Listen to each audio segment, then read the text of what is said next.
geographically specific risk, but the reality is that our decision makers are so geographically dispersed that virtual decision making is necessary. And so too is the exporting of the resulting process.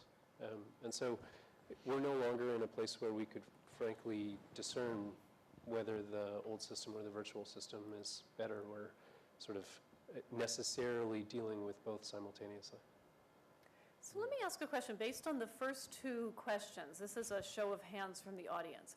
How many of you have a really clear idea of how you would measure what Nicole was calling solo productivity? Of your own productivity or your company's? How many people have a very clear idea of how you're measuring that productivity today? Very few. Okay. How many have a very clear measure of decision making so that if you wanted to see if decision making got faster, based on the last question, you have a clear way to know whether a decision has been made faster? How many people would say that's true in their company? So very few. So what I want the panel to talk about is that this is the underlying issue, right? That a lot of people haven't redefined solo and team productivity. So can anybody talk about ways that those are being redefined or defined, sort of as a first case? I think when I'm working with companies, working in a virtual environment or working in a mobile environment lends itself to certain professions much more than it lends itself to other professions. So for lawyers, it's very easy to define output and productivity because there are billing hours. For salespeople, it's very easy to define productivity. You can use units sold and other things. Salespeople have to produce. So the KPIs or the key performance indicators are very clear. When you get into other roles like accountants and other things, there you tend to work based on tonnage, and there are other, metrics. It's not necessarily an output-related key performance indicator, and it's much, much tougher. So I think working on your own, working from home, working on the road, lends itself to some positions much, much easier from a measurement standpoint, from my experience. Others are downright almost impossible to measure whether the output per worker is increasing, decreasing, or staying the same. We're saying even if the people all came to the office every day, we don't know how to measure. I don't think you can measure it then either, frankly. I think you're just watching them, therefore they're working, but that's the worst measurement of, right. Sight line equals productivity. So I want to bring Chris into this. You haven't talked yet. Where does the BBC fall in that realm? Do you have a clear idea of the metrics you are trying to impact with your workplace? It's evolving, and I think the real challenge is, as all of us can imagine, most organizations have this presenteeism view of life that you can't really measure people, therefore they have to be visible to you. And if you're working on a distributed workforce basis, that's a real challenge. But what we're noticing is, and as more and more new staff, particularly sort of from the younger generations come in, they're much happier about working remotely, working not in the office, but we're very fortunate in that we've got a nice piece of grass in front of one of our buildings.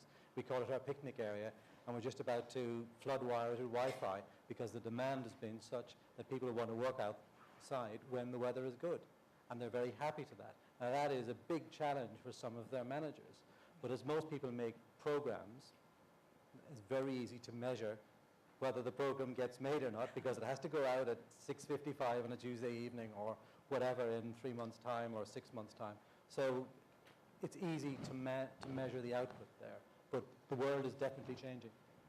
Jonathan, do you want to comment on that? Sure. Just for fun, one of the things that we've actually found on our side is that our younger staff likes to come to work.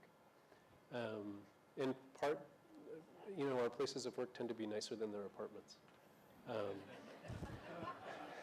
And that's particularly true in what we refer to as high-value locations, some of which are challenged by infrastructure. So I would note that our third largest office globally is in Bangalore, India. And the type of personal infrastructure that you can get residentially isn't anywhere near what you can get in our corporate environment. But one of the things that we found most interesting over the last couple of years is that in partnership with our workplace technology counterparts, we're identifying a demographic of experienced employees in our more mature markets, take New York or London, Tokyo, et cetera, where we have traditionally seen folks reach a point where the friction or frustration level with commuting time, as Philip was noting previously, reaches a point where they say, you know what, I'm done. And to get an incremental year or 3 or 5 from experienced folks by arming them with the right tool set and making them feel empowered to, frankly, eliminate that component of their daily life, we do see that folks are willing to work that component. A lot of these people love what they do. Sometimes they'll go and do it on a contingent basis, or they'll go do it somewhere else anyway. But by empowering them with a tool set and with a culture that makes them feel comfortable working wherever it is, whether it's home or in the space between home and work, you know, that transport space that you were talking about, which I might also refer to as coffee shop or friend's house or, you know, whatever that is. That we're able to capture in our mature markets an older demographic or more experienced demographic that sometimes we have difficulty maintaining otherwise. So do you agree with the happiness dividend as a construct, which is Yeah, time absolutely. and cost? And look, for a lot of the people in our experienced categories, which we generally define as over 7 years, it's about happiness. These are people who do what they do because they love what they do, right? So like, I work at a bank, but I work in corporate real estate, not because I'm aspirational about someday, you know, maybe some banker will want me to be a banker, having seen how great a job I did in corporate real estate. Right? Like, that's just not the case. I'm just the oddball who loves corporate real estate, right? And there are an equally large collection of experienced folks who are oddballs in their own discipline, whose happiness is some combination of, it's not about compensation anymore. It's not about the benefits package anymore. It's not about putting a roof over their family anymore because their family has moved away, right? They've gotten out of college. They're out of grad school. They're out of whatever the thing it was that you motivated you in your first 7 years. And instead now it's about, gosh, what makes me wake up in the morning and say, yeah, I'm doing that again. And that's a little bit of, you know, trying to empower that demographic, which is hugely productive, with a tool set that allows them to feel comfortable working wherever they want to work. That's awesome. But that's where the concept of place really starts to play a much bigger feature. It's not the building, it's the place. And as part of our corporate strategy, currently we've 80% of all our production in London.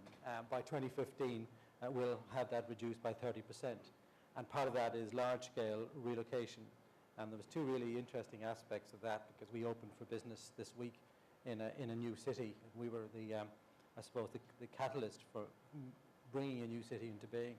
One was the reluctance of people to move out of the capital city, but once they got to see what they were moving to in terms of the quality of the place, but also the accessibility to nice places around which they didn't have to commute to, and they had a significantly reduced commute time, the tide turned. We were budgeting that we'd probably get 30% of 2,500 people to sign up for this, and actually 54% signed up for the move.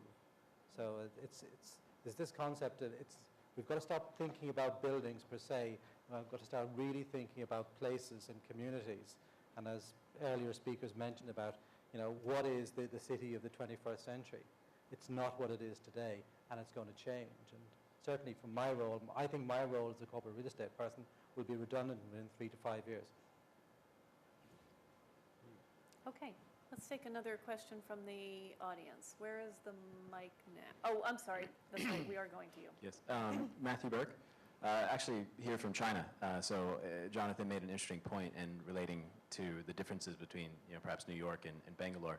And it led to, so interrelated to a question I had for Bob and Philip about the time that you spent in France and the research itself. How much, the geographical distribution of that research, was it primarily Europe and America? And following on to that, the discussions that you had in France with these, you know, global real estate people, were their decisions more Western-oriented, or was the paradigm sort of across their real estate portfolio? Yeah, it's interesting. We had quite a few people who were in from Asia, so it was truly a group of delegates from all over the world. The common themes remain the same. So the common theme we just heard earlier was a move toward local and smaller hubs with more spokes. We're seeing that all over. A theme we heard earlier about if the building burned down, how would decisions be made? Would it be quicker in a physical world or a virtual world? Well, we just all saw that in Japan, didn't we?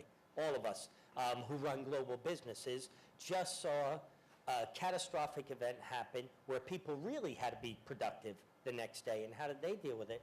And we had loads of customers who were coming and had to be productive in the real world, in Japan, in Asia, and all over. So the key fundamental drivers, I think, were very, very consistent, you know, on a broad brush basis as what the future of work may hold. I think Asia itself and some Latin America share some other nuance in terms of commuting, in terms of infrastructure capabilities that maybe we don't get challenged with in the Western world. I was with some reporters from Mexico yesterday, and because the internet is not nearly as pervasive in homes, when you start talking about home working and they were reading Philip's report, some of the things they just couldn't relate to. And I'm sure you'd hear the same in Asia.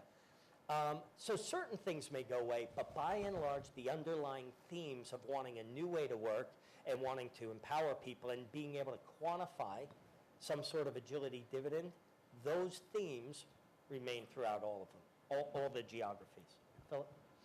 Yeah, I mean, the breakdowns here, but as Bob said, it covered the globe, and we had people from Telstra in Australia, from Morgan Stanley in Hong Kong. I mean, it was well covered. And I think our findings are that this is a global phenomena, and I think you look at the emerging cities where immobility will become a major problem. I mean, I think the figures in Bangkok are that 37 million hours are spent commuting in Bangkok every day. So you get those kind of metrics coming through, and it's very easy to kind of quantify some of these dividends. Okay, next question. Right there. Nick Wesley, Johnson Controls.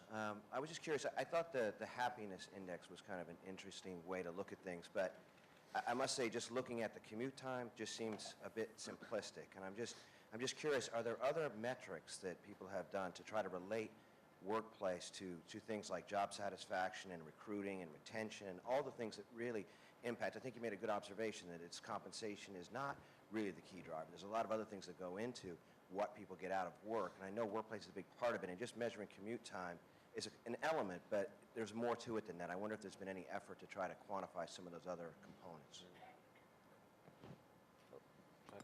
I mean, the answer is yes. I mean, I think for measuring the dividend, quantifying it, you wanted to get to a stage where a CFO would take some measurable metrics, and we felt that the two largest overheads for any organisation are people and property, and therefore getting a bottom line figure for what those meant. And I think you heard from Jonathan, I mean, you get to a stage in your career, you're expensive. For a company to lose that person without that kind of trade-off for this happiness dividend is fairly evident, and it's a fairly easy thing to prove. But there are lots of other metrics, and I think Gallup, for example, do a very interesting annual survey about employee engagement, how engaged are employees in the workplace. And the average, I think France doesn't do very well, but the average in Europe is 20% of employees are engaged. And I think we heard this morning from was it Larry or Dan? I think you had a 40% figure, one of you up on the screen, but we're 45%, yeah, satisfied. But we're hearing from Gallup that 20% are engaged, which is very low, very depressing. Yeah. So let me just say, there are lots of examples of people who have tied workplace features and work style features to performance at both the team and the solo level. The trick is that first you have to know what you want to measure, which is why I asked the questions before, and the second is you have to be willing to pay for it. Everybody wants to see the results that somebody else has paid for.